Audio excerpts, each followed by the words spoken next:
Phone అక్రమ tapping కేసులో SIT విచారణకు బీఆర్ఎస్ నేత సంతోష్ రావు జూబ్లీహిల్స్ ఏసీపీ కార్యాలయానికి చేరుకున్నారు. జూబ్లీహిల్స్ పీఎస్ వద్ద తాజా సమాచారాన్ని మా ప్రతినిధి రమేష్ ప్రత్యక్ష ప్రసారం ద్వారా అందిస్తారు.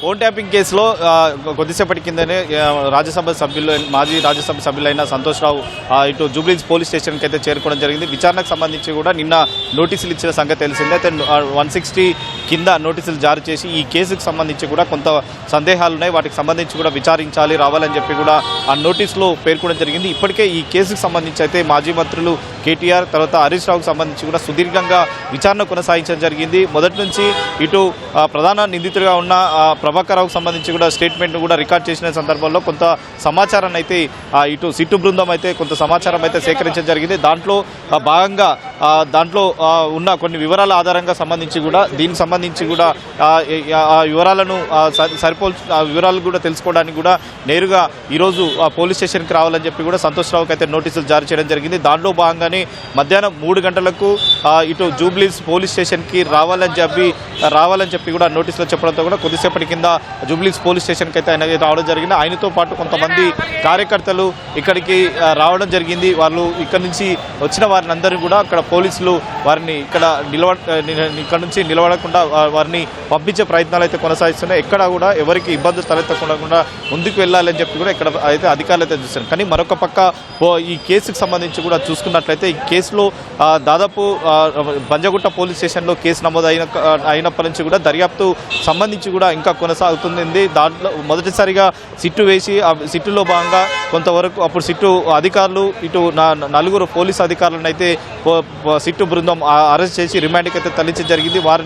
వారి వద్ద నుంచి సమాచారం సేకరించి మొదటగా ఈ అక్రమ ఫోన్ ట్యాపింగ్ సంబంధించి ఎవరు ఆదేశాలతో కూడా ఇది అంతా చేయడం జరిగింది, ఆ ఆదేశాలకు సంబంధించి ఎవరు మీకు ఆదేశించారని దాని మీద ఒక స్పష్టమైన వివరాలు ఇవ్వాలని చెప్పి కూడా అటు అధికారులను కూడా అప్పుడు 4 అరెస్ట్ చేయడం జరిగింది. వారి అధికారులను కూడా ఆ వివరాలు అయితే కోరడం జరిగింది. వారు పై అధికారుల ఆదేశాలతో మాత్రమే మేము ఈ విధంగా చేశామని చెప్పడంతో కూడా ప్రభాకర్ రావు అప్పుడు ఎస్ఐపి మాజీ చీఫ్గా ఉన్న ప్రభాకర్ రావు ఆదేశాలతోనే ఇదంతా నడిచిందని చెప్పి కూడా చెప్పడంతో కూడా అతను ఈ కేసు నమోదైన తర్వాత విదేశాలకు వెళ్ళడం, తర్వాత విదేశాల నుంచి సుప్రీంకోర్టు ఆదేశాలతో కూడా తిరిగి దేశానికి రావడంతో కూడా సుప్రీంకోర్టు ఆదేశాలతో కూడా మొత్తం కస్టడీలో విచారణకు తీసుకొని దాదాపు 15 రోజుల పాటు కూడా అతన్ని సుదీర్ఘంగా విచారించడం జరిగింది. విచారణలో భాగంగానే చాలా విషయాలు వెలుగులోకి వచ్చాయి. ఆ వెలుగులోకి వచ్చిన సమయంలోనే ఈ కేసులో ఇంకా విచారణ కొనసాగిస్తున్నానని చెప్పి కూడా తాజాగా మరొక సిట్టును ఇటు హైదరాబాద్ సిపి సజరా నేతృత్వంలో కూడా మరొక సిట్టును ఏర్పాటు చేయడంతో కూడా ఈ విచారణ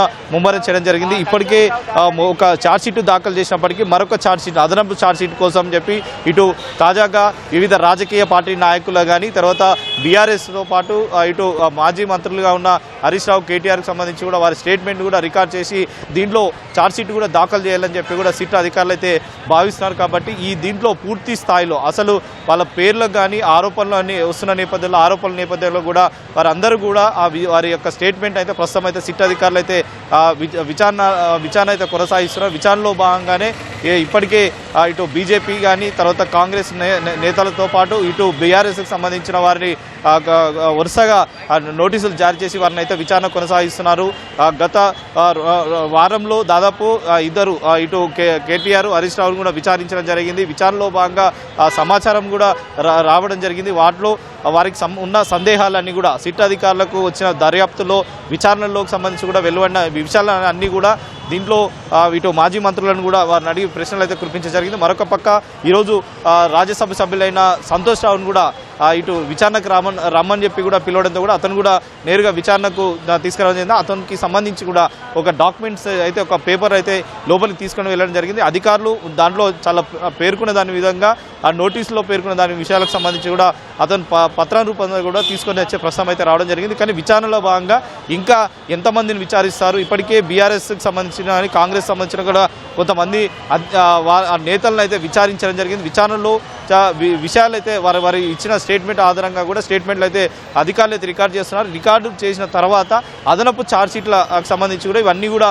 పొందుపరిచే అవకాశం ఉంది. దీంట్లో అదనపు ఛార్జ్షీట్లో వారు ఇచ్చిన స్టేట్మెంట్లు ఏ విధంగా ఉన్నాయనేది కూడా ఆ కోర్టు దృష్టికి అయితే తీసుకొస్తారు. మరొక పక్క దీంట్లో ప్రధాన నిందితుడిగా ఉన్న ఎస్ఐబి మాజీ చీఫ్గా ఉన్న ప్రభాకర్ రావు అయితే ఇటు సుప్రీంకోర్టులో ఇంకా కేసు కొనసాగుతుంది. ఆ సుప్రీంకోర్టు కేసు కొనసాగుతున్న నేపథ్యంలో ఈ పూర్తిగా ఈ కేసుకు సంబంధించి కూడా స్టెప్ బై స్టెప్గా విచారణ ఇంకా కొనసాగిస్తున్నారు. మరికొంతమంది ఎవరైతే ఆరోపణలు అయితే ఉన్నాయో వారికి కూడా నోటీసులు జారీ చేసి వారిని కూడా విచారణకు పిలిచే అవకాశాలు అయితే కనపడతాయి. పూర్తిగా అందరినీ విచారించిన తర్వాత అదనపు ఛార్జ్షీట్లో ఒక్కొక్కరి స్టేట్మెంట్ ఎవరైతే ఏ పార్టీ నాయకులనైతే విచారణ కొనసాగించడం జరిగిందో ఆ యొక్క వారి పేర్లతో సహా అవన్నీ వాళ్ళు ఇచ్చిన స్టేట్మెంట్లు కూడా ఈ ఛార్జ్షీట్లో పొందుపరిచి కోర్టుకు అయితే సమర్పించున్నాను.